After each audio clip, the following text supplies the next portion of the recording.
Mr. Heavens is here, ready and waiting. Listen, a pure important people, I sit down here, I feel special. I feel extra special, more than crackers. Hold on. All right. So right here to my right, I have Mr. Daniel Heaven, and he is the Commercial Services Manager, a pure management left from NSW. We're on the office. Hello. A peer management come tell we about the importance of this international global day, which is always on the 14th of October. So if you're wondering why we come out here on a good Monday and then I say, lad man, we're sorry, but we couldn't change the date. Today is just the day. And it is an important day. Listen, on a birthday Monday, we're not go out and celebrate. So nobody, All right. So, Mr. Heaven, let me not take up too much more of your lovely time. Please, give me a little breakdown of e-waste. You don't have to go too deep because your partners have already kind of given us that in-depth. But to remind the audience, give us a little breakdown of e-waste. Well, Ms. Mackenzie, thank you very much for having me here today. It's an absolute pleasure. I hear you say that a lot of management persons are here, but that just shows how seriously we take e-waste. I agree. It is a major issue, not only in Jamaica, and not only in the region, but across the world. E-waste, in my estimation, and how we define it, is the end-of-life cycle for our electronic waste. That includes our phones, our televisions, our electrical appliances, computers and so forth.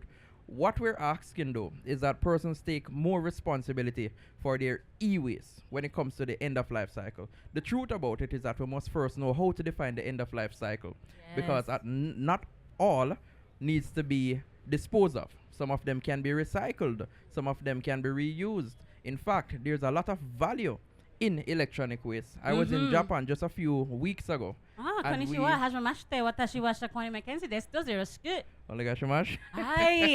All right, we're done. We're done. We're finished. Okay. Right. So wonderful. It's good to meet somebody who went there as well. I haven't went, but I did learn Japanese at the university. Thank you, Lord, for the opportunity. Excellent. Now, we go up on the JICA program, which is the Japan International Cooperation Agency, and we saw and I heard Mr. Morgan speak to it, that for the 2021 Olympics in Tokyo, they actually did their medals by breaking down the e-waste, the phones, and that's how they generated the gold medals. That's how they generated the silver medals. Now look, those medals are still expensive. Did you hear? Gold medals. They took it from the waste that we throw out. So the DVD players, yes, there are little gold things in there. It is valuable. In fact, I'm so sorry. No man, go ahead. When you have 4 phones and you break it down, you have 1 ounce of gold. Jesus, I'm rich. I have 5 phones in my yard. Wait.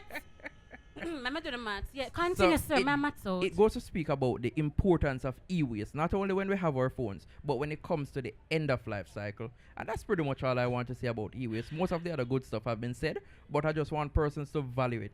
And they have this saying that one man's waste is another man's treasure. Boy, I don't know if I'm telling about Cash for Gold just got a whole different value for me.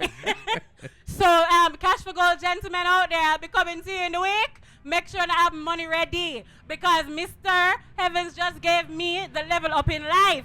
No, man. What you say? 4 phone, I'm rich? No, sir. Hold on. 1 ounce of gold. You know how much people have fight for just half of that? Mr. Heavens, please now break down the household versus commercial aspect of your job. Tell me about that.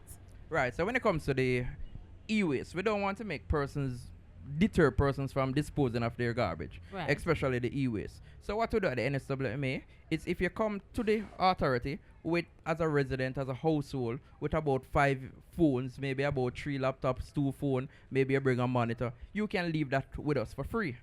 So we will collect that for free, because we don't want to deter persons. We want to get in these electronic waste so that we can treat with it as best as is possible. However, on the other hand, when you have like a large commercial business, a business that uses a lot of computers, a lot of phones, then it becomes a little bit more difficult to just receive it, because we have to think about the transportation, we have to think about the sorting, we have to think about the disposal of it. So at that point in time, one of our regional companies, one of 4, you have SPM, NEPM, WPM, as well as MPM, will step in, provide you with a quotation, not to kill you with a hefty charge, but just for us to be able to cover costs, so that we can take the waste from you. We'll come to you, we will collect it, and we will dispose of it after sorting it and so forth. And then you'll hear from INET. So the process is that it comes through the NSWMA, and then we will put it to INET, who will become pretty much the end users of these electronic wastes. Wow, that's really the diversification between the household waste as well as the commercial waste. But that is indeed our process. So you see now why it is important to come to these events. So what Mr. Evans is saying, we have to break it down ourselves at some point so that they are able to receive it. Because we can't just bring this big old fridge and these big old products. These products that we have to call and figure out how to get it done. So if you do not happen to remember the process, you can call the NSWMA and they will explain to you, listen, you can bring this now and you can bring that now. But you see that big fridge there, we have to go talk to you how and break it down, how exactly you get that done. Wow, this is insightful. Metalina, I used to just dash my battery. Me's one of the problem. Well, the good thing is that you're now educated, so you know how to treat with that. Because just think about a battery, Mr. Mackenzie. You put a battery wrongfully in a compactor, and it goes on the landfill. You have a spontaneous combustion. Before you know it, you have a massive fire in the landfill.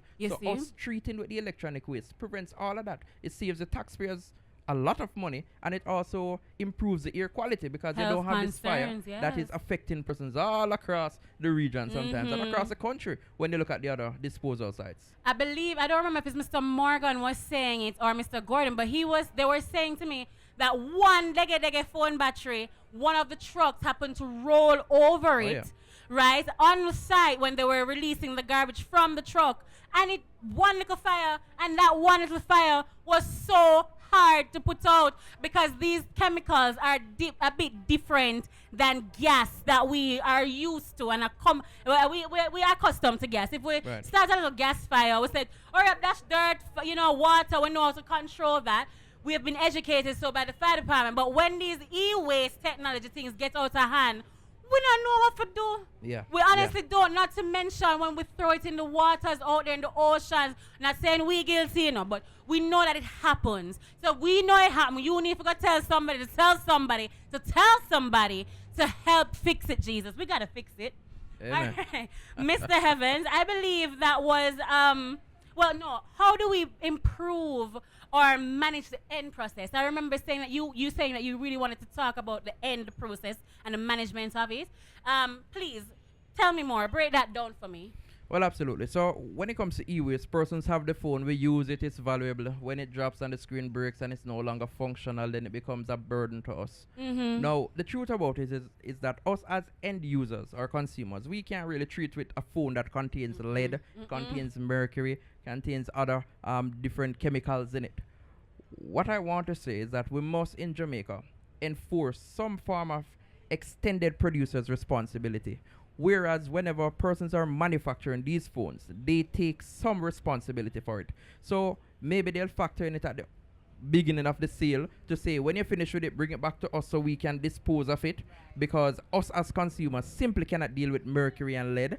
No. We also have to look at the Basel Convention, which prevents us from pretty much transporting our electronic waste across borders into other developing countries. So how do we actually get rid of this e-waste then? Well, as it is currently, we will move the waste to the INET, which we'll speak about it. They have been fortunate enough to be approved by NEPA. To some extent, they can go ahead and to export some of the e-waste, but a bulk of it really does remain on the island. And this is not a problem that is limited to Jamaica. It is a problem that is happening worldwide. I can imagine it being a global issue because no one wants to take more garbage, right? Right, absolutely. So I'm sure that because there are some people across the world who know how to now handle, as you said, the mercury, the lead, and all these things. They are professionals at it, and that's what they've mastered. And so we send it to them, whoever they are in the world. Absolutely. That is amazing, isn't it, people? How you trash traveling the world more than me and you. Passport and visa stamp, but see ya, my TV better than me. Hey, listen to me, everybody. We need to take personal responsibility as human beings in our household. Remember the cats and everybody who actually take these little things out of our garbage pan. Why we want to hold them by them neck? We have to just gather it up and carry it to the NSWMA, carry it to the INET, and let them deal with the issue. They clearly have the authority. Isn't that right? NSWMA have the A in authority. Authority. There we go. So Mr. Heavens, is there anything else that you would love to share with the public in regards to e-waste and their responsibility in this regard? Right, so firstly, I want to thank the persons who have tuned in today to listen to the information at hand. But I will not be sharing anything else. I will be encouraging persons to do your homework on it, to learn more about it, to become interested in it, to invest not only in now, but to invest 20 years from now. What is the type of environment and planet that we want to be handing over to persons who are coming after us? Yes. When we start to think about that, then we change the entire landscape. Not everything will be given. Most things must be researched. And these electronic phones that we have the AI, you have so many technological advancement that you no longer go to the library and have to steal a book page. Now, you can sit down in your house and you can research anything in the world. So true. And I'm asking them to take 2 minutes away from TikTok and look at e-waste. Focus on e-waste, man. Let us make an investment into the future by learning and educating ourselves more today. That's my message. It's a pleasure to be here, and thank you for your time as well. All right. Thank you so much for your time.